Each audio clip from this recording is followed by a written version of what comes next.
क्या? मेरी online makeup class चल रही है। इतनी जोर से क्यों बोल रहे हो आप दोनों?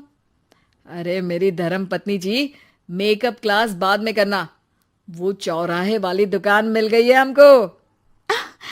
अरे वाह! रुको, मैं अपनी माँ को फोन लगाकर बता देती हूँ। अरे मैं भी अपने रिश्तेदारों को बता देती हूँ। कितनी खुशी की बात है। हाँ हाँ, मैं भी अपने दोस्तों को बता देता हूँ। 1 हफ्ते बाद रजिस्ट्री है। बस घर में खुशी का मौका था। उन तीनों ने अपने अपने फोन उठाए और लोगों में बात फैलाना शुरू कर दिया। और रही सही कसर श्वेता बहू ने अपने पड़ोस में सबको बताकर कर दी। अरे वर्मा आंटी, अब हम भी जल्दी कार ले लेंगे। घर का रेनोवेशन होगा और ठाट से रहेंगे हम भी। अरे ऐसा क्या हुआ? लॉटरी बाटरी लग गई है क्या? अरे इस बार चौराहे वाली मॉल में हमको भी दुकान मिल गई है। दुकान नंबर 21, जो एकदम चौराहे पर है। अब ग्राहक बढ़ेंगे तो आमदनी भी बढ़ेगी ही ना। अरे वाह, कितनी खुशी की बात है। मैं बहुत खुश हूँ तुम्हें इतना खुश देख के। बाकी एक बात कहूँ, सबको मत बताते फिरना। किसी की नजर लग जाएगी तो खुशी की खबर वापस लौट जाएगी। हैं? ऐसे थोड़ी ना होता है। अब डरा रही हो। अरे सही कह रही हूँ। काली नजर कहते हैं इस चीज को, जब आप किसी को कुछ बताओ और वो काम बिगड़ जाए। अरे लेकिन मैं तो। तुमने सबको बता दिया ना? हाँ, फोन लगा लगा के। अब बच के रहना। काली नजर बड़ी खतरनाक होती है। श्वेता इतनी खुश रहती है कि वो वर्मा आंटी की बात पर ध्यान ही नहीं देती, जबकि पड़ोस में और भी लोगों से खुशी की खबर शेयर करती रहती है। अगले दिन राजेश बहुत दुखी होकर घर आता है। अरे बेटा, क्या हुआ? मुंह क्यों सूजा हुआ है? मधुमक्खी ने काट लिया क्या?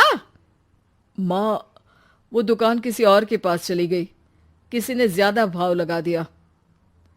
अरे पर बात तो आपसे हुई थी ना उस दुकान वाले की। हाँ, आज मैं टोकन अमाउंट देने गया था, तब मुझे पता चला। कोई आकर सुबह मुझसे पहले ही ज्यादा अमाउंट दे गया। काली नजर। क्या? क्या कहा? वर्मा आंटी ने समझाया था कि किसी को बताना मत, वरना काली नजर लग जाएगी। अच्छा, तुम्हें उनकी बात मान लेनी चाहिए थी।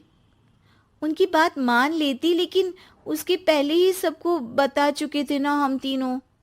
अरे अगली बार से ध्यान रखेंगे। कोई भी नई चीज होगी तो किसी को नहीं बताएंगे।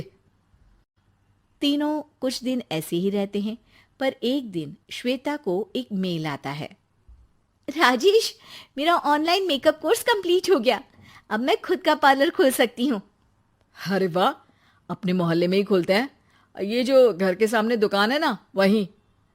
हाँ, यहाँ सस्ती भी मिल जाएगी। अगले दिन श्वेता वर्मा आंटी के पास जाती है, मिठाई का डब्बा लेकर। अरे आओ आओ, कैसे आना हुआ? जोर से नहीं बोलूंगी। वो सामने वाली दुकान है ना, वहां मैं अपनी पार्लर की दुकान खोलने वाली हूँ। उसकी मिठाई है। अरे वाह, बहुत बधाई हो तुमको। हाँ, मैं कमाने लगूंगी तो राजेश पर पूरे घर का बोझ नहीं रहेगा ना आंटी जी। ये तो है। पर ये बता कि तूने ये बात किसी और को तो नहीं बताई ना? अरे नहीं नहीं, पिछली बार गलती कर दी थी। काली नजर लगी किसी की और राजेश के हाथ से वो दुकान चली गई थी। सबको मत बताना। चलो मैं चलती हूँ, कल दुकान की बात करने भी तो जाना है। अगले दिन श्वेता दुकान के लिए मालिक से बात करने जाती है। अरे लेकिन दुकान तो हम कल रात को ही किसी को दे चुके हैं। कल ही? हाँ, कल ही। 2 दिन बाद कोई यहाँ पार्लर भी खोल लेगा। अब कहीं और दुकान देख लीजिए। अरे पर हमको भी तो पार्लर ही खोलना था। हाँ भाई, ये एक ही दुकान है, आधी आधी तो नहीं दे सकता ना मैं। राजेश और श्वेता घर पर हताश होकर आ जाते हैं। इस बार तो किसी को बताया भी नहीं था। अब किसकी काली नजर लग सकती है? सुनो, तुमने माँ को बताया था क्या? अरे कैसी बात कर रही हो? माँ की नजर थोड़ी ना लगेगी। पक्का तुमने किसी को नहीं बताया था ना? सिर्फ वर्मा आंटी को बताया था। उन्होंने ही मुझे किसी को नहीं बताने को कहा। अरे यार तुम भी सही हो। मेरी माँ को नहीं बताने को कह रही हो, पर वर्मा आंटी को बताना तुम्हें जरूरी लगा। अरे वर्मा आंटी ने ही तो काली नजर के बारे में बताया था ना। वो हमेशा हमारा भला ही तो चाहती हैं। मेरी माँ भी हमारा भला ही चाहती है। अरे पर चिल्ला क्यों रहे हो? बात नहीं कर सकते क्या आराम से? नहीं आता हो आराम से बात करना, और करना भी नहीं चाहता हूं मैं। दुकान जाने का दुख गुस्से में बदल गया था और राजेश और श्वेता में बात बंद हो गई थी। 2 दिन बाद मोहल्ले में पार्लर का इनॉग्रेशन हुआ, जिसमें मोहल्ले के सभी लोगों को बुलाया गया, पर श्वेता, राजेश और माँ नहीं जाते। माँ अंदर आ जाओ, क्या देख रही हो?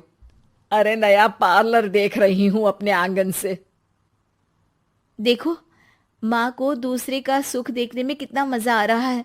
मेरा दुख नहीं दिख रहा इन्हें। यह मेरा पार्लर भी तो हो सकता था। अरे चुप रहो यार, हर बात में लड़ाई क्यों ढूंढ रही हो? राजेश और श्वेता फिर बहस करने लगते थे। तभी माँ ने दोनों को बाहर बुलाया। अरे जरा देखो तो, दुकान चलाने वाले का बोर्ड पर नाम क्या लिखा है? श्रुति वर्मा। गाड़ी निकाले बेटा, हमें कहीं जाना है। काली नजर का इलाज कराने? राजेश अपनी बाइक निकालता है। तीनों ट्रिपलिंग कर रहे हैं। माँ राजेश को उस मॉल वाली दुकान पर लेकर जाती है जहां राजेश अपनी दुकान खोलने वाला था। यही दुकान लेना चाहता था ना तू?